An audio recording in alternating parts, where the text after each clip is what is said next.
Update Badlapur अक्षय Shinde encounter प्रकरणी पुढची सुनावणी 6 फेब्रुवारीपर्यंत तहकूब करण्यात आल्याचं सध्या बघायला मिळते। बदलापूर प्रकरणात न्यायालयीन चौकशी अहवालात पोलिसांवर ताशेरे ओढलेले होते, याचिकाकर्त्यांना धमकी दिली जात असल्याचं वकिलांनी कोर्टामध्ये आरोप केला।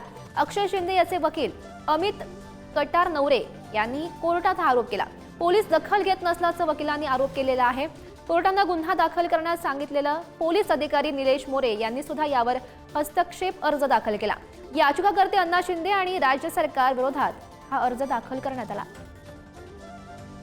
मग ठाण्यातूनच कसं काय रजिस्टर्ड पोस्ट होतोय, मला पहिला प्रश्न पडलाय।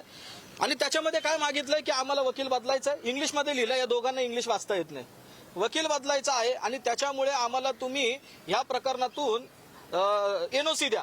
आता जो वकील लावायचा आहे वकील पत्रावरती त्याची तरी सही पाहिजे, त्याचा ऍड्रेस पाहिजे, तेही नाही त्याच्यामध्ये। मग मी क्रॉस चेक करायला यांना फोन केला, ते म्हणाले आमचं असं म्हणणं नाही, आम्हाला तुम्हीच कंटिन्यू वकील करायचं, पण आम्हाला केस मागे घेण्यासाठी नाना प्रकारे दबाव येतोय।